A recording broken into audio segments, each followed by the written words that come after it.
Chapter 24. 24. We are 2/3 of the way there. 36 chapters in the book. You're well on your way. You've done 2/3 of the material.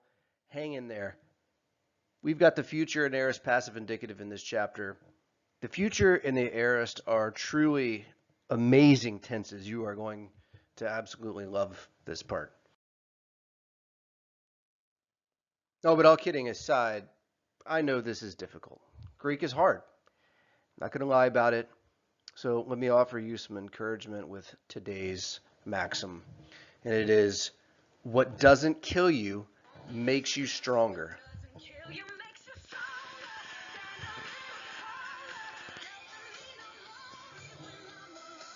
It's true.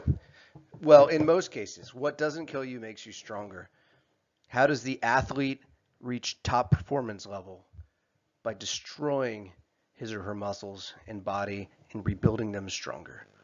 How do you master Greek? By destroying your brain, by pounding paradigms and vocabulary and grammar into it until it rebuilds itself stronger in a way where you can now think in a new language. And it happens to be Greek, the language in which God inspired the New Testament. So I'd say it's worth it.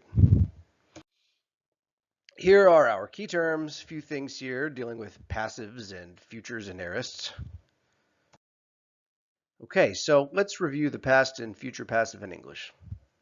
Or past passive. There's a couple ways we can do this. If it's a past tense, completed or undefined action, I was loved by my teachers, so we would need to add that helping verb was or were followed by the past participle, in this case, loved. Or you could do it as a past continuous passive. I was being loved. I was in the process of being loved or was always being loved by my teachers. That would be past continuous. For the future passive, we'll need to add the helping verb will and the helping verb be, and then the past participle. So in college, I will be loved by my teachers. So let's start with formation of the first aorist passive. So back to what we call principal parts. Luo, first principal part is the present active indicative. Second principal part, luso, is the future active indicative. You now know that the third principal part is the aorist active indicative. Always first person singular.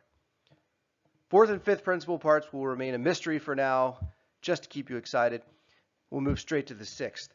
This is the aorist passive indicative, first person singular.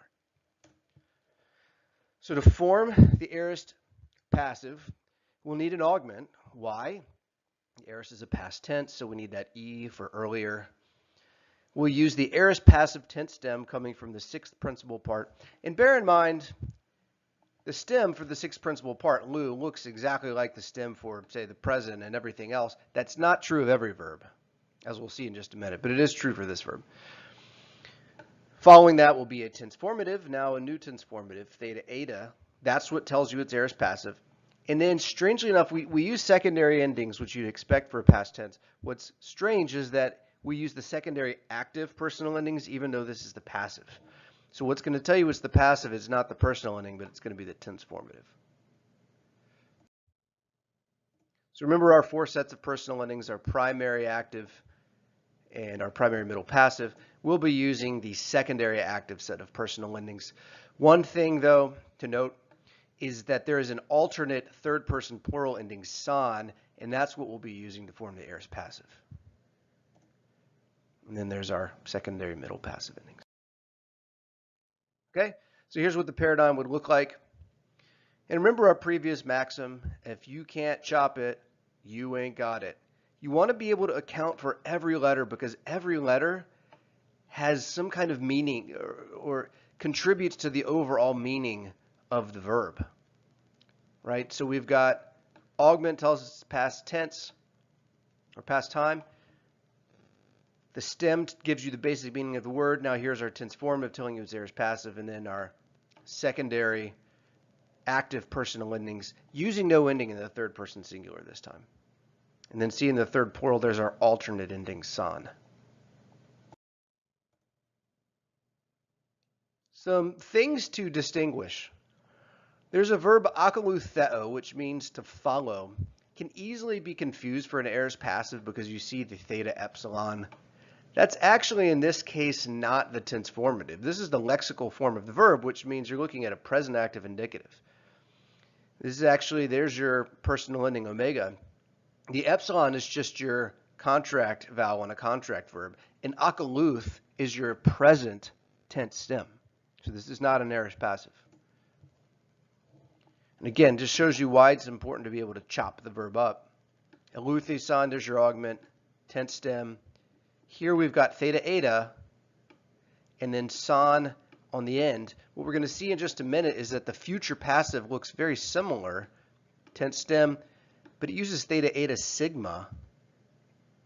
So here, in this aorist passive form, you might have seen the theta eta sigma and thought it's a future passive, but no, you would have chopped it incorrectly. So additional points about the aorist passive. The rule for the square of stops again comes into play. You remember we have labials, but in this case with labials, you'll end up aspirating the labial because it's coming into contact with this aspirated letter theta. So the pi becomes a phi.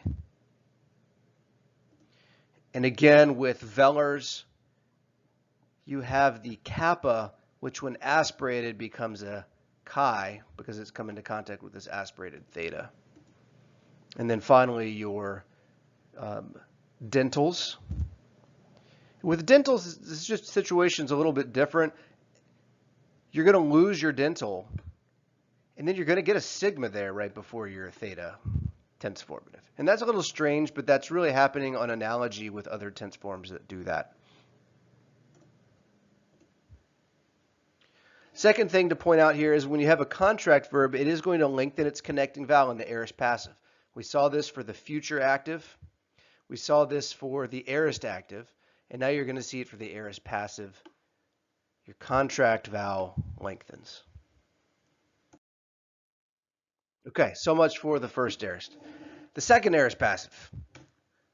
Largely similar. We're going to have to use a different verb here, one that does have a second aorist in the aorist passive. We'll use grapho. Notice here we're still going to have our augment. We're going to still use our aorist passive tense stem from the sixth principal part, but now our tense formative is eta as opposed to theta eta. And still using our secondary active personal endings. So here's the paradigm, the second aorist passive indicative of grapho. Can chop it up, augment, tense stem, and then you've got a tense formative consisting only of eta before your secondary active personal endings. So translation of the aorist passive. Don't forget the difference between the aorist and the imperfect. This is a very common mistake. Remember, the aorist is completed, imperfect is continuous, but they're both done in the past time. Out of Greek can't get enough. So remember, the imperfect is continuous. Aorist is simply completed. So you're going to use the helping verb was or were in the past participle. So eleuthe, that theta eta tells you it's aorist passive.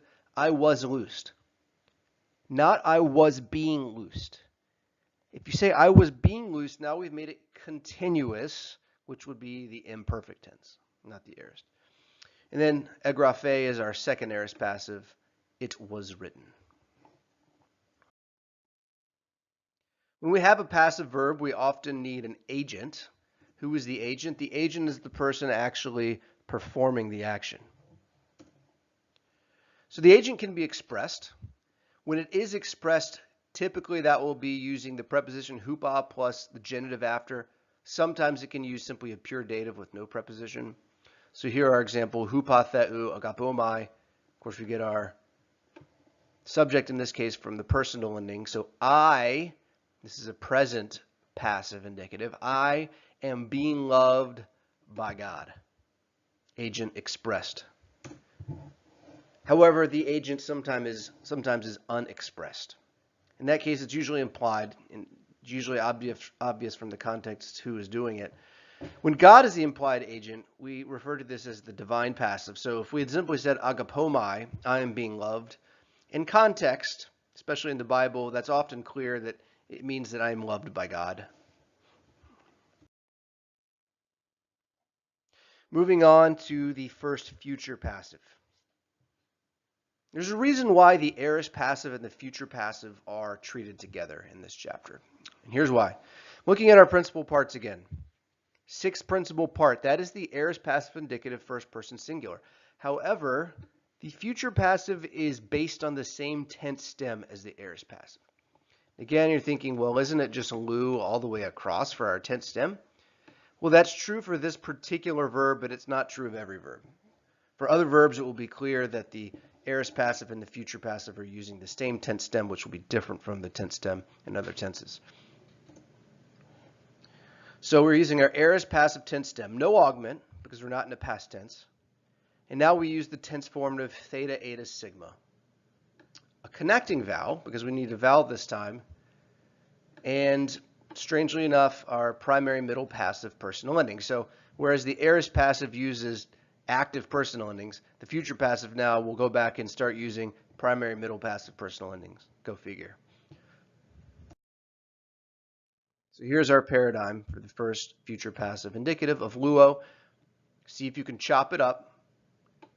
I even do this when I'm reading my Greek Bible sometimes. If I come to a less familiar verb, I chop it up and make sure I understand all the parts so I can parse it correctly according to tense, voice, and mood.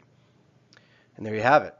And then those endings, omai, e, etai, amathe, esthe, ontai, look very familiar, don't they? How about the second future passive?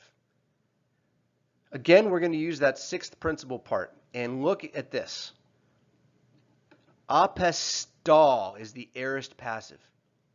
Notice that the sixth principal part is using that same tense stem, with the difference that here in the aorist we have the augment, and you don't need the augment when you're in the future.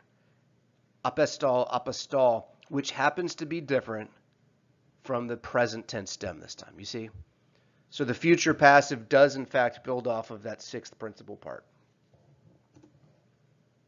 There you go, sixth principal part. And now instead of theta, eta, sigma, we use eta, sigma as our tense formative. The only difference. So there's our paradigm. Chop it up. So how do we translate the future passive? Now we use will be as our helping verbs and then the past participle. So apostolesamai, the ace tells you it's future passive, so will be, and then the passive participle sent. I will be sent. Luthesamai, I will be loosed. Remember we talked about the concept of deponent verbs, verbs that are passive in form but active in meaning, so they supposedly laid aside their passive meaning. That's why they're called deponent verbs. Nowadays, grammarians are tending to reject this notion of deponent verbs in Greek, arguing that instead these are simply middle voice verbs, not passive in form but active in meaning, but middle. So I prefer to call them middle-only verbs, and not deponent. So for example, the future middle genesamai is never going to occur in the active for this particular verb. So I will become. The future passive, so here is where you're going to see it's going to be passive in form, but it's not going to be passive in meaning. It's, in this case, going to be middle in meaning. So not a deponent verb, but a middle-only verb. Even though it has a passive form here, it's going to be middle in meaning. So I will fear. I will fear, not I will be feared. So here are the paradigm words we've used so far. Luo most of the time, but we've, for various reasons, had to use some other ones for some of the other tenses, particularly middle voice verbs. Don't forget about your master verb chart, a great summary column by column of how to form each of these verbs. So forming Greek verbs is really just taking building blocks and sticking the right building blocks together. And that's why I think the chop it approach is very useful. All right, so we conclude with our vocabulary. Repeat after me. Ago, Haima, Hekastos, Hemation, Oros, Hupago, Babeomai, Cairo. There we go. Now we're just creeping up on our percentage, but we're getting close to knowing 4/5 of the words in the Greek New Testament. Amazing. Okay, some things to keep in mind as we do vocabulary. First, for your verbs, you are learning all of the principal parts as you go. So for ago, you want to know now that it means I lead in the present, but now you'll be held responsible for knowing this sixth principal part, which is the aorist passive, which would not mean I lead, but I was led, the aorist passive meaning.